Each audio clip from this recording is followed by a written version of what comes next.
Sports Talk Show. Mike and D, grab the mics, let's go. Mike and D, Sports Talk Show. Mike and D, grab the mics, let's go. Can I get a parlay? That's money in the bank. That's sports talk. That's a confetti parade. What is up, everybody? We are starting off the show with Mike's top 5 cities he'd be embarrassed to be a fan of right now. Hit me with it, Mike. I feel sorry for y'all. At number 5, we got the Tennessee Titans. At number 4, we have the Jacksonville Jaguars. At number 3, we have the Las Vegas Raiders. Number 2, we have America's team, the Dallas Cowboys. And at number 1, the New York Jets. Sorry, guys. All right, tonight we're going to talk about Shaq is a little bit weird. Anthony Richardson gets tired pretty easy. And we're going to make our Week 9 picks. All of that and more on this episode of the Casual Sports Show.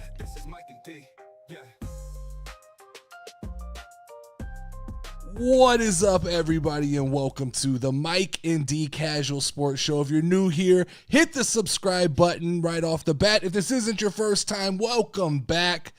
This show is simple, guys. We try to touch on the more casual side of sports, finding humor in the failures of the elites. If you want a bunch of nerdy stats and guys arguing, there are plenty of other shows to watch that. This is a live podcast, so make sure to submit your hot takes, opinions, and questions into the chat, and we will get to those at the appropriate time.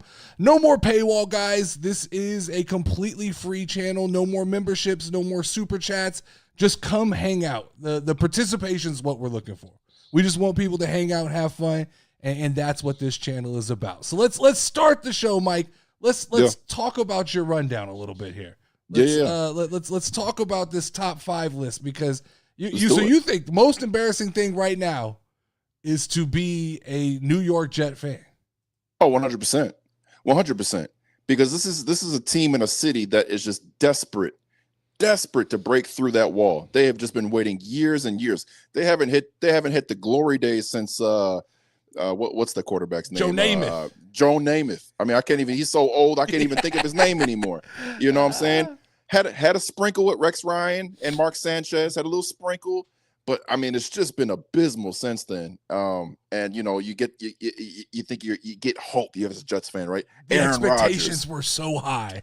Garrett Wilson, you know, just Devontae Adams, Breece Hall. We're gonna get it done. Absolutely not. I agree with everything you said, but how embarrassing is it to be a Cowboys fan right now? I mean, they're in the midst of a complete meltdown on the shoulders of a $60 million quarterback they invested in. They have the worst run defense, worst run offense in the league. You've got an aged-out, clueless owner who absolutely is not going to let go of power. You have a coach who, to me, looks like he's lost. He's given up. He doesn't know. They're landing helicopters on the field. He doesn't know what to do. And on top of that, they're not letting guys, I just found out they're not letting guys wear the number 0 because that's the mascot's number.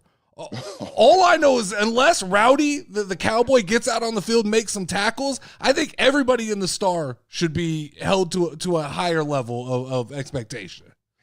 I mean, as Stephen A. says, you know, it's just an accident waiting to happen. Every single year with the Cowboys, it's an accident waiting to happen. I heard on the radio this morning driving to work, if Jerry Jones would have signed CeeDee Lamb and Dak Prescott, I think maybe a month earlier than what they did, they would have saved $20 million towards the season, which could have went to a running back, a.k.a. Derrick Henry. Yeah, right. And this thing could have looked a whole lot. I mean, it's just they don't know what they're doing nowadays. And, you know, that's why they're number 2. That's why they're number 2. It makes sense.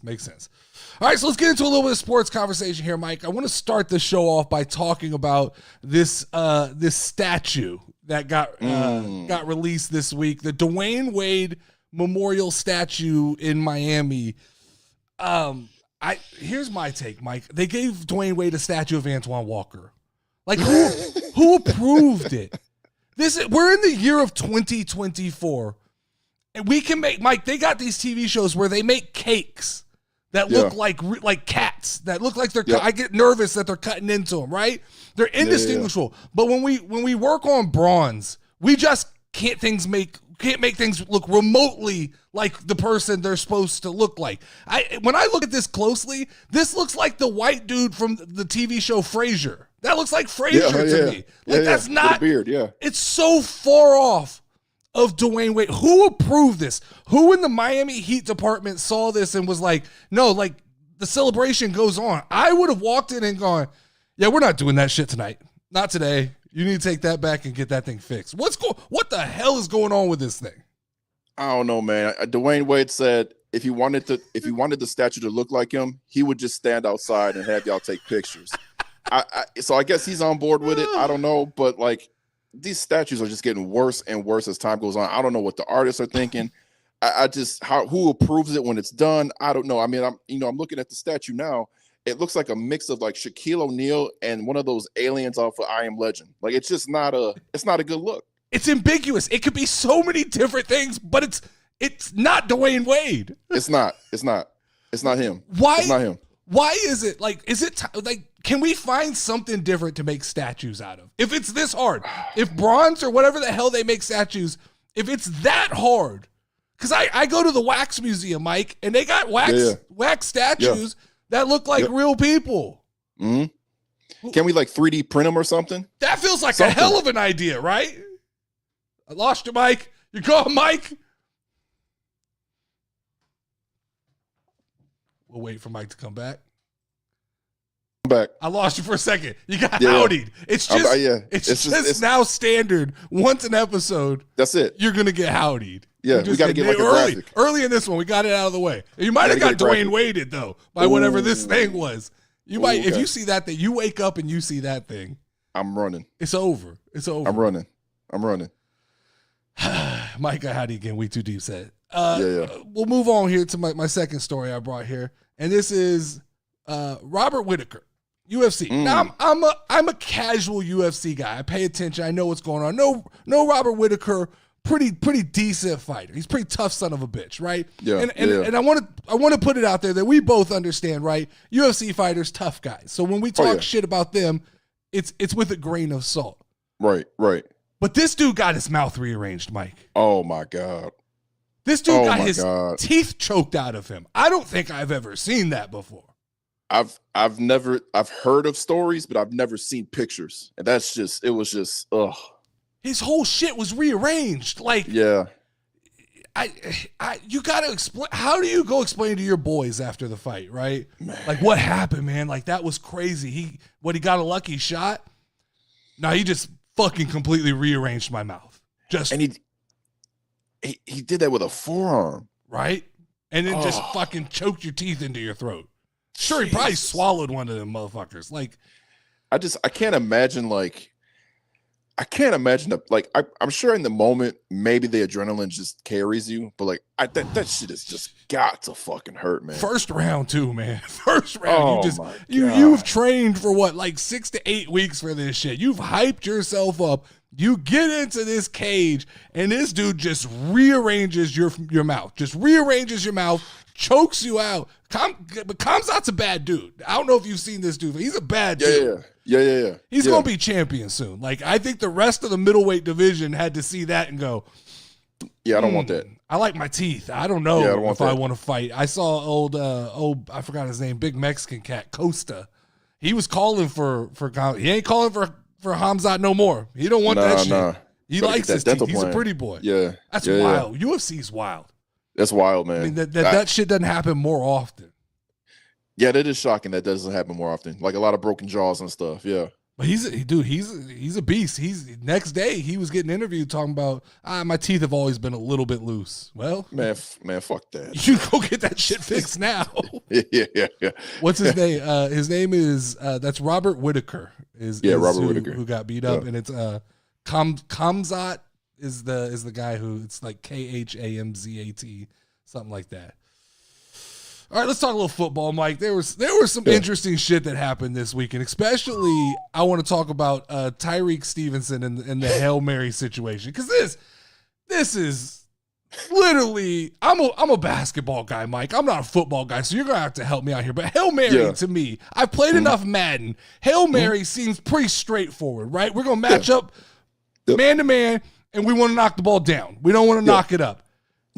Nowhere do I ever see that we won't be talking to the crowd. First off, in an NFL arena, that's insane that you're singling people out. This is not WWE. You're singling people out. The play was 20 yards down the field before he decided he was going to re-engage. And I get that he made a football move and he got back involved, but he's the asshole who tipped it up.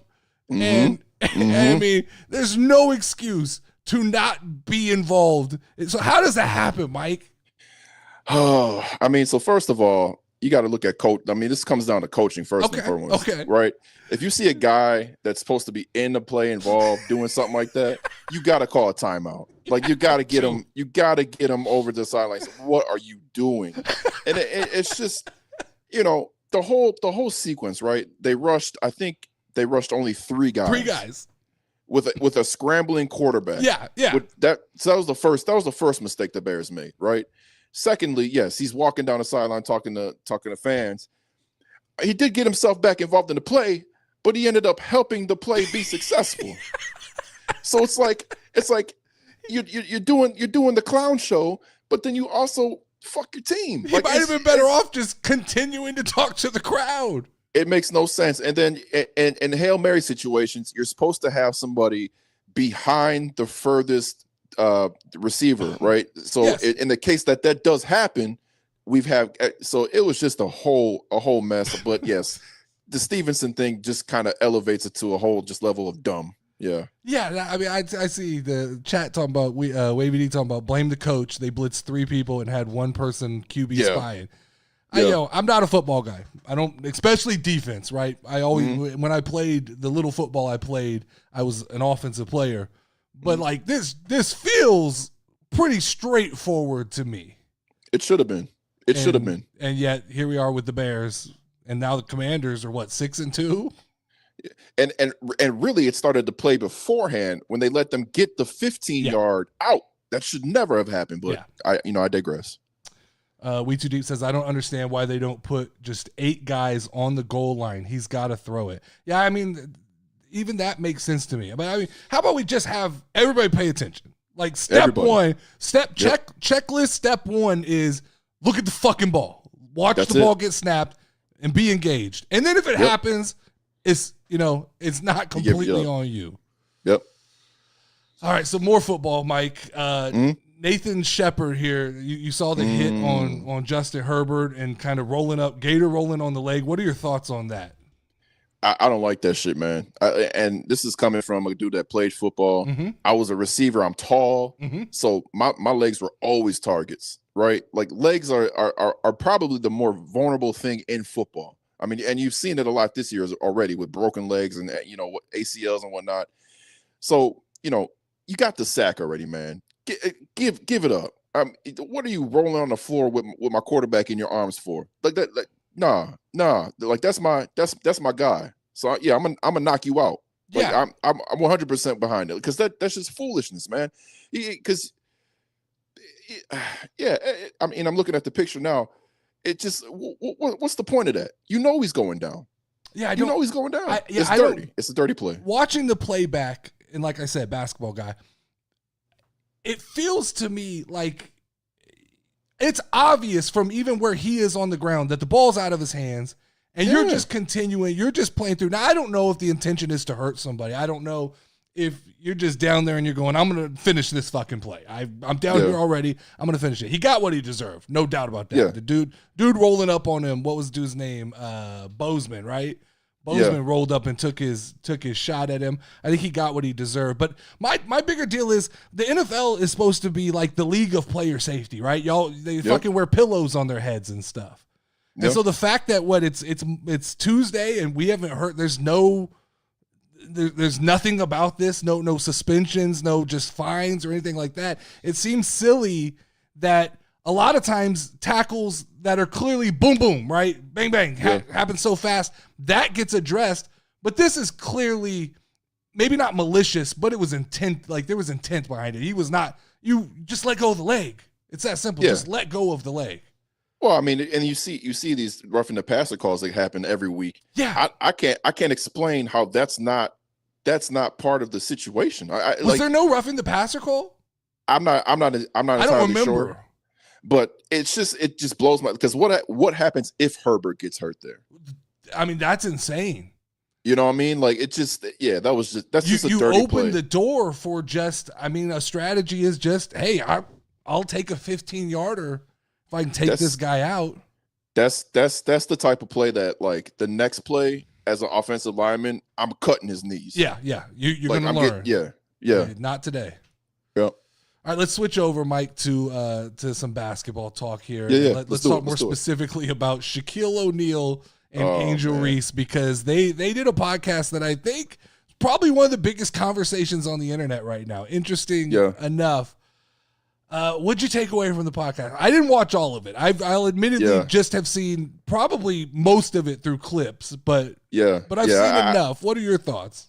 I haven't watched it either, but I heard the gist of it was that Shaq was trying to find her a date, and to me that's just like, bro, you know, I think Shaq's just out here wilding right now, man. He knows this is his last year on the television. He's like, man, I'm gonna be out here just wilding, but yeah, I don't know, man. This whole Angel Reese situation, and just for the last 6 to 8, almost 2 years now, almost, really, when you think about it. Yeah. And it's just, she puts out these comments like, oh, I don't want to be sexualized, but then she's out here with, like, fucking, skimpy stuff. And it's like, then she's online maybe about a month ago talking about, oh, my rent is $800,000 or $8,000 or something like a month. And, she's not even getting paid that in them at WNBA. And it's just like, it's just constantly in the news. I guess good for them for getting the views and clicks and being in the media, but I don't really care for it. So that's my takeaway. I think what you said at the end is exactly when is the rest of the world going to catch up to the fact that Shaq's a businessman? He's an entertainer. Yeah. He knows exactly what he was doing on this podcast in order to bring attention to her podcast. He was doing her a huge favor. It's why she's not that up in arms about it. I mean, it did come off at times a little bit creepy, but I think that was the intention, right? Shaq goes, I can afford this. The reality is, I saw Wavy D say it, and I'll agree. A lot of what Shaq said was true. Now, minus the, like, playing in the little shorts, I don't think, like, let's not sexualize the game of women's basketball, but I do think the WNBA needs some rule changes. I've always said for since I was in college, they need to lower the rim. And I don't know why they find that so offensive, because I've had this argument with college with women's college players, and they always get offended, and they're like, well, why can't it be equal? And the first argument I make is, why is your ball smaller? Like, if you're going to make an argument, then play with the same size ball as well. Sure.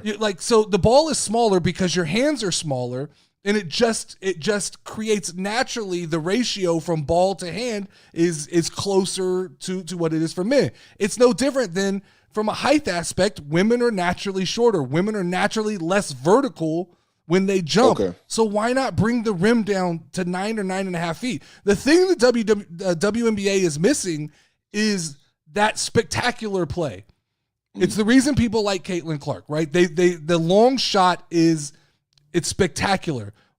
Outside of that, WNBA is just very fundamental basketball. It's like going to a high school game. And until we saw it with the playoffs, right? How much of the WNBA playoffs did you watch? Occasionally I would flip it on, but I wasn't. It wasn't a must watch, right? But if Caitlin Clark would have been in there would have been a lot more eyeballs on it just because of the spectacle. It's the spectacle. Unless they can find 12 Caitlin Clarks, and by that I just mean girls who can shoot the long ball like Steph Curry, I think that Shaq is onto something with they need an equalizer that makes you want to turn the TV on and watch women's basketball. I've always had that opinion. Yeah, I mean, obviously, I paid more attention, social media wise to the WNBA this year, obviously, with everything that was kind of surrounding it. And it was more so Caitlin Clark and Angel Reese, coming into it. But as you start to kind of lock in and pay attention, there are different storylines to kind of, like the Aces were an interesting story, seeing if they could repeat, just getting introduced to the different names in the league and kind of seeing their skill sets. But I'm with you, though. There's nothing when you watch a WNBA game, it's almost kind of like watching, I don't want to degrade them, but like, kind of watching, like more of a fundamental game. But see, I've never saw that as degrading. It's the argument of Tim Duncan and Kobe Bryant, right? Sure. Tim Duncan was never fun to watch. That's not degrading to him. He was The big just fundamental, boring yeah. basketball. Girls play basketball very fun, very solid. The way they orchestrate plays and things like that. It's more like college basketball. And that's not necessarily it's not meant to be a knock. It's just not as fun to watch. It's fun to see Ant-Man try and jump over a guy. It's fun to see guys take bad shots in the NBA. You know, so that's always been my argument. I don't look at it's never meant to be negative towards women's basketball. I think, like you said, when you look, there are things to be entertained by. The problem is getting the average person to read into those storylines. That to me, I think is their biggest issue. And I do think because the league isn't as big, right? Like there's only certain cities that have, like it's not every city like the NBA or every state like the NBA has it where, okay, I have a team I could like here in Wisconsin we don't have. Yeah.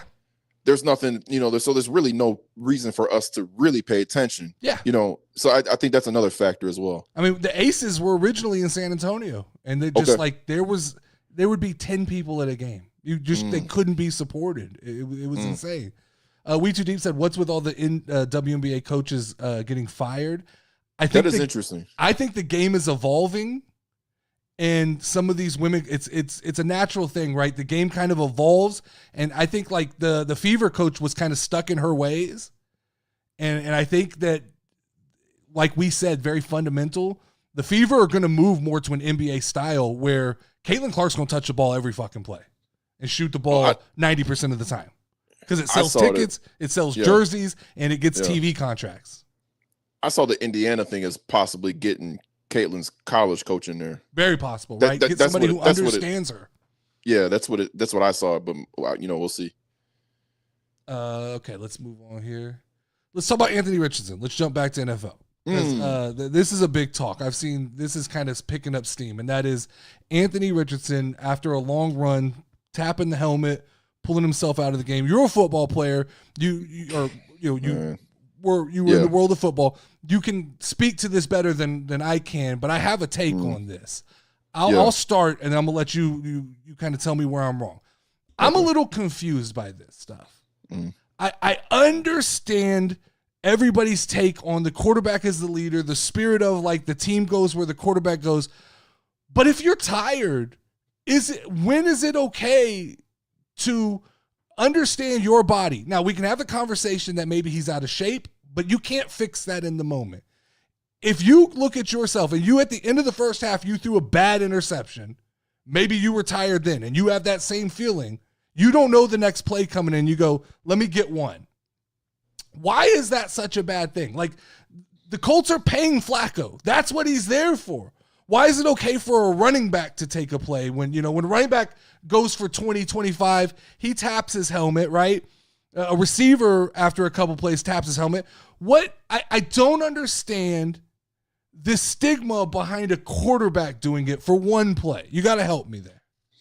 So I'm gonna try and really walk it through, right? Yeah. So the quarterback is the most non-physical player on the football team, besides like a kicker, right?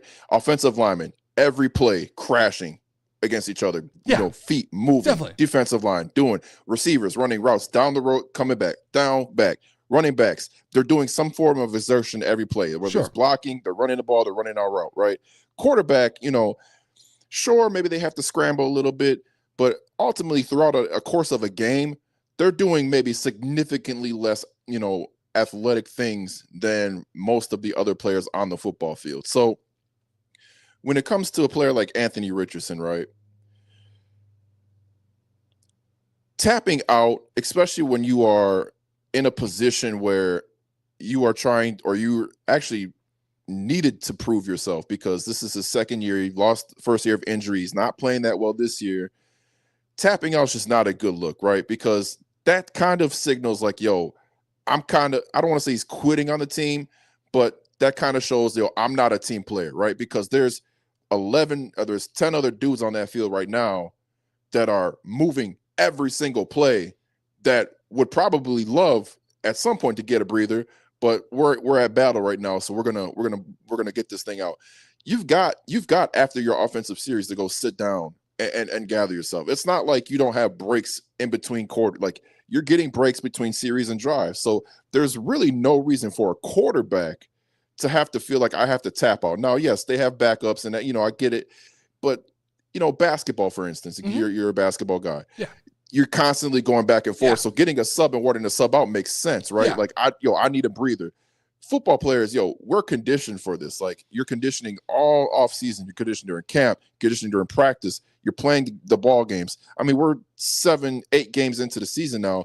There's no real rhyme or reason for a guy to have to tap himself out for a play because I'm tired, especially at the quarterback position, right? Like, I have a younger brother. He plays quarterback at the collegiate level. Yes.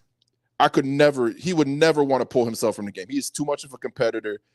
He would feel like if he pulled himself out of the game, he just lost the game for the team. Yeah, I get you. So, yeah. But so here's my question. He's 22 years old. And the story on him, right, is he hasn't played, like in college, he didn't play a ton, correct?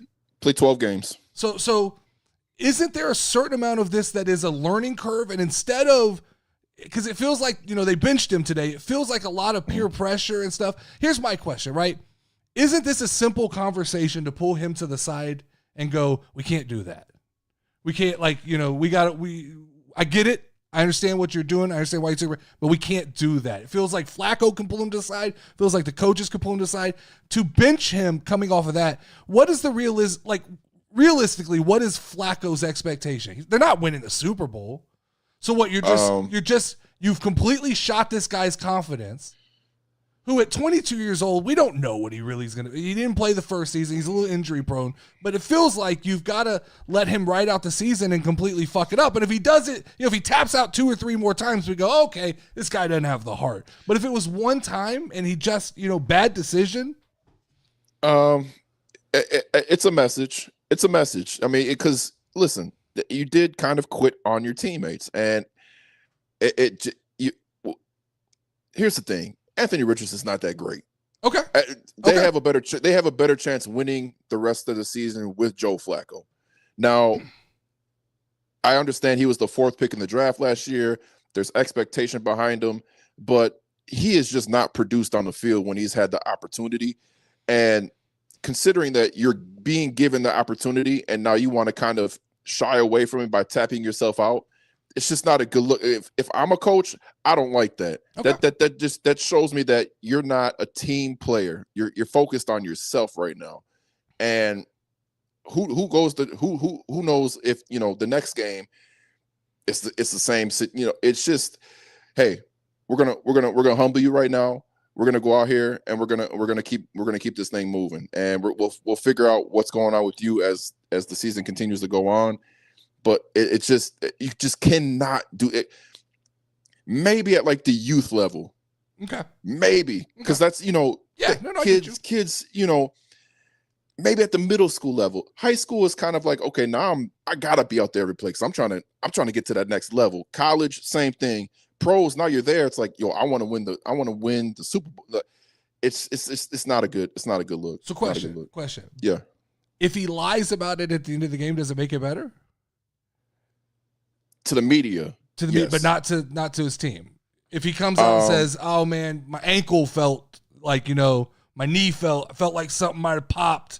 I needed to go get it checked." Yeah, it 100%. Like, listen, the best advice that you could do is you don't always have to tell the media that. I think Michael Parsons said it earlier. I agree with this. You don't always have to be truthful to, because now everybody's got their eyes on this, right? Yeah. Instead of it's like, okay, he tapped, he was dealing with an ankle. Yeah. We want to check him out. He'll be ready. But now it's like everybody knows it's a different story now. Gotcha. Makes sense. I will take your word on that one. Last story here, Mike. Just wanted to throw this out there. Jets or Cowboys? Who's got the better shot at this point to make it to the playoffs? Oh, man. So I said it earlier. Cowboys dumpster fire, right? Worst defense, worst run offense. It all starts with ownership in Dallas, and that's not changing anytime soon. Jerry's not giving up power. Jerry's going to keep going on the radio and talking Jerry shit. Yeah, I would probably say it's the Cowboys just be based on record right now and based on the fact that I think, they've got games ahead of them that I think that they probably could and should win. The Jets, I don't know. I mean, it's just too much obstacles. Now, we'll do the pick 'em here next, Yeah. but I'll give a surprising one on that one. But I just think in terms of like whose trajectory could lead them to the playoffs, I think it's more Cowboys than Jets right now, just because like Buffalo's just on a heater right now in their division. Miami, I think they could probably flip a switch here with Tua being back. New England plays tough. AFC is just I think it's the Cowboys. So I'm with you 100% because I think, you look at like the Commanders, they're a Hail Mary 6-2, right? So without that, they're 5-3, right? And the Cowboys are what, 3-4? Yeah, that's just not insurmountable for you. You got to win some fucking games. It's the old thing. You got to start winning some games. You got to be able to beat the 49ers when they're on their last leg. But yeah. I'm with you. I think the Cowboys have more. Aaron Rodgers is getting hard to defend because I like Aaron Rodgers. I like him. I think that, I think he's a goofy guy. He says a lot of fun shit to get attention. A lot of what he says is for the reaction. But it's hard to defend the fact that, like, he got his wish. He got to New York. He wanted to go to the Jets. He brought a bunch of friends with him. He put together this team. It reminds me of the old, like, we give LeBron so much shit for this all the time, right? LeBron goes to a new team, brings his friends. That's your team. You got to live and die with it. It seems like Aaron Rodgers gets a pass a little bit. He brought all these friends with him, and he's 2-6, and you go, Zach Wilson was like 4-4 at this point last year, buddy. Like, you got it. At the end of the day, now you've got like 3 big-time receivers. I know you tend to go like Garrett Wilson, not the big guy, but I think you would make an argument that the core of Devontae Adams, Garrett Wilson, and Mike Williams is a serviceable group of receivers. You got to be able to fucking win some games just stumbling around and getting into the end zone. So to me, I'm with you. The Jets are just kind of a catastrophe. And we can roll into the pick 6 here. Yeah. And so we'll roll that into because the Jets are the first game I have on this list. Jets versus Texans. I don't think the Jets beat the Texans. I mean, I don't think the Jets beat the Texans. I really don't. I know the Texans are down some people, but I just think the Jets are broken. I honestly do. I'm going to roll Jets because I do think that the Texans are going to have to figure some things out now. Like, they're down 2 of their star receivers, right? So now it becomes the issue of, okay, who's he throwing the ball? Who's Stroud throwing the ball to? How are we, igniting this offense? Defense is solid. I don't think they're as good as they were last year, which is kind of shocking to me because they really didn't lose anybody. Gotcha. But I think for the Jets, like, this is the season. Like, this is it. Like, I think you're going to be the prime. You're going to be in national TV. I think Rodgers knows this. I think the whole team knows this. I think they're going to they're going to come out, and this is going to be their swinging for the fence game. Like, it's now or never. This is it. Like, if we can't win this one, like, we're shutting it down. Like, Gotcha. So for that reason, I feel like, and Rodgers, said we got to go into the dark. He's a goofy dude, but I know that whatever he says, he always believes. Gotcha. I do believe that too as well. So I think that there's going to be some stuff going on Thursday, and I think they're going to pull out a win. The NFL will be more exciting the longer the Jets are actively pursuing the playoffs. The minute they're factored out, I think it becomes less exciting. All right, let's go Dolphins and Buffalo Bills. Who you got? Bills are an absolute wagon. I know Tua's back. They could kind of knock the rust off this week, but I just think the Bills, they got Amari Cooper now. I'm with you. I'm going Bills as well. Same, everything you just said. I just think even at full strength, Miami is so hit and miss. It reminds me when I put in basketball terms of the Phoenix Suns, right? Back with Steve Nash and Amari Stoudemire, fast. They play explosive, but it's just like, does that style of football win hard games? That's my question. Yeah. Let's go Lions and Packers. This one's close to your heart, buddy. You gotta. I might could pick one up here. This pains me, man. This pains me. Lions are the best team in the league. Lions are the best team in the league. I don't know what Love's status is going to be, and that really that really makes me, because if Willis goes out, I know he won us 2 games. Yeah. But the Lions are just a wagon, man. They're the best team in the league. I gotta play it safe. I gotta go Lions. There's a part of me right now that wants to pick the Packers just because me getting a victory with I'm going Green Bay. Give me Green Bay to win this one. Just for the bragging rights next week. That's all. That's it. I would be happy to give you the bragging rights. I would be happy. Let's go Tampa Bay and Kansas City. Kansas City. Tampa Bay's got nobody to throw the ball to. I mean, they're so depleted. Oh, it is Fucking just Baker it is can't catch a sad. break. Oh, Yeah, I'm Chiefs as well. We don't even need to yeah. do much talk about that. We got Colts and Vikings. Vikings. Colts are a team. And I think if I remember correctly, the last time they played each other, that was like one of that game where the Minnesota came back by like they were down like 40 or something like that. I can't. It was like a Christmas Day game or something like that. Mm-hmm. But different team now. Richardson's quitting. I just give me the team rallying around Flacco. Oh, give me. I like it. Footsteps Falco. Yes, Footsteps Falco. Flacco. Yeah. Coming in, Okay. Team rallies around him, like you said. Anthony Richardson's a pussy. Yeah, we got fucking Flacco back. Let's show Nerdy D why you don't tap out. Let's show. I'm going Colts. Right. Colts to win that one. Yeah. Giants and Commanders. Oh, I mean, Commanders, man. Just have you ever seen a team just completely change over one player? It's just like Jaden Daniels has completely changed the trajectory of that whole in both ways, though. New York losing Saquon completely is just falling apart, has no identity. That Hard Knocks now, I want to go back and rewatch it again because it's comical. Of their expectation was like, this is a year. Yeah. And the owner didn't want to lose Saquon. Yeah, poor owner. The owner didn't want to lose him. He didn't. He's just please tell me he's not going to Philadelphia. If you tell me anything, tell me he's not going to Philadelphia. Yeah. He's not going. I've got good sources. He's not going to Philadelphia. Yeah, all right. No, but I'm with you on the Jaden Daniels thing. It's crazy. It's just culture, I think, but it's also ownership, right? They're getting farther and farther removed from. That is true. Old, what was his name? Was it Snyder? Snyder, John Snyder. Right? You're getting farther and farther removed. I think culture's probably changing in the building, and so there's probably just a different attitude. That Magic Johnson effect. Maybe he wants to know, when are we going to put the Eagles in one of these picks?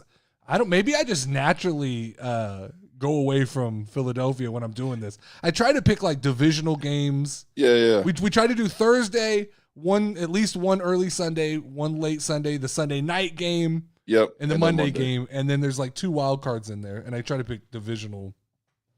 We'll get the Eagles in there next week. We'll get there. We'll put the Eagles in there next week. All right, so let's end the show then this week with your Prize Picks Money in the Bank parlay here. We've only got one this week. Lauren didn't make hers. She didn't make it. Okay. Well, she's salty. So I think she's a little hurt, Mike, because I think she thought this was easy. I think she saw us out here trying to hit these picks, trying to grind, trying to make this money, and she thought, oh, I'm just gonna go in there and just pick some names and push. Her fantasy football is doing so well that her confidence is up. Yeah, but we're seeing. I'm seeing quickly. I'm learning quickly. This is not. You can't be a little bitch in this game. No. There's gonna be some ups and downs and a lot of downs. But we got it. Thursday was rough, Mike. My blood pressure and shit. Man, I mean, you want to talk about just being completely effed in the back. Like we one pass and 2 yards away from winning a whole parlay, bro. The statistician in me, I crumbled that night. Bro. I crumbled. I was sitting there believe it. like Rain Man. Like, we could do this. No, wait, it's not over, Mike. They could possibly get the ball back. Maybe they run it one time just to check the defense. And it just came down to that 1 3rd down. One stop. One stop. That was it. We just needed it one changed stop. Everything. And couldn't get it done. Couldn't do it. But I told you earlier via text, man. I don't feel good about this week at all. But this is the one that'll hit. Then this is like, the one that'll hit. It's the one like- where you're not locked in. What we got? We got Joe Mixon. We got Joe Mixon at Over 80 and a then half. you text me right before the show starts and you tell me, hey, is that locked in? Because, they're discounting Joe They're Mixon. discounting it. They discount him to 65 yards. But, Mixon has hit this number in every single game except one, and that one game he left when he injured. So I feel very confident. CJ Stroud's not going to have much to throw to. They're gonna run through Mixon. So I think he's going to get this number. I'm confident that CJ Stroud, I think, he's going to get one. He's got one touchdown pass. Got to get one every season, it's every be game Tank this Dell, year. so I can get some fantasy points. So I'm positive in that. Aaron Rodgers, like I mentioned in the previous segment, they're gonna unload the bus. Yeah. I mean, I agree with you. So 233. I think he's been hit. He's hit it, or he's been like just a few yards short all season. He'll hit that. Fairburn, he's hit this number every single game this year. I'm confident in him doing that. You have Garrett Wilson. He's hit that number, 5 catches every single game this year. And then Greg Zuerlein, I can't see a situation where they're kicking field goals. They're kicking field goals. They're going to unload. It's all or nothing. They don't want to look up at the scoreboard and have 9 points and go, yeah. We left 3 on the table. So I'm feeling pretty statistically. This should be all right, but we'll see. After last week, I'm like, man, fuck. It's just so. Yeah, I think the only thing that scares me may be CJ Stroud. CJ Stroud with That's the the only one thing that may scare me just a little bit. I think if they come out and they have no clue what they're doing.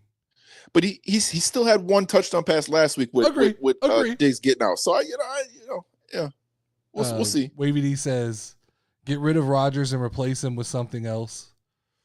But it's just strictly Thursday night though.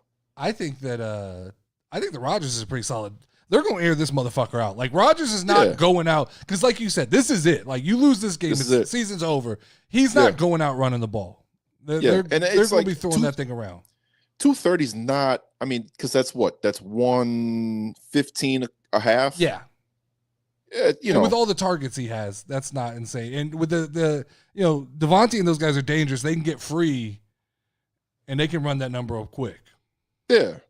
So I'm not worried. I'm not really worried about the Rodgers one. I think, to me, that's one of the safer ones. Now I'll probably eat shit on that one on Thursday, but as far as my comfortability, I feel good about that one. Yeah. We'll see. We'll see what happens. All right, you got anything else? No, man. I'm just enjoying this time of the year, man. You got basketball on every night. You got football just about every night. So something going on every night. You got to appreciate it because pretty soon we'll be back to just WNBA again. Yeah. Unless they lower the rims. I'm sorry.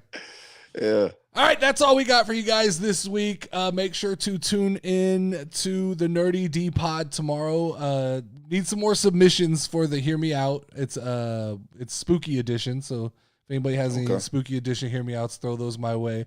No Friday night post show and no Saturday wrestling stuff this week. I will be in Corpus Christi at a cheerleading competition all day. There you go. So excited. There you go. So excited to be locked in an arena for 18 hours. It's the best with youth cheer. It's gonna be so much fun. I'll pray for you. I don't even think you're allowed to leave the arena, which is great. It's just like once you're locked in, you're in. That's it. Okay. So all right. So that we'll be back on next Monday talking wrestling. But if you're not in the Discord already, make sure to join the Discord. Like, share, and comment on this video. Other than that, Mike.